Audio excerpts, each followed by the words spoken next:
Чудите се как се продава един бизнес? Аз съм Владо и се прибрах от Лондон, за да създам нов екип тук в PwC България. Ние работим по едни от най-интересните сделки за сливане и придобиване. Често си колаборираме и с другите отдели в компанията, а част от колегите си познавам още от преди да се прибера в България.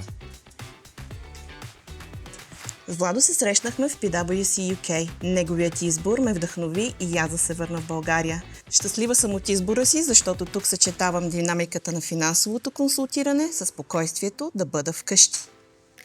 И аз като Поли съм сигурен, че съм на правилното място. PwC направи прехода от университета към работата по АВЕ. Проектите тук са вълнуващи и ми носят нови знания и контакти.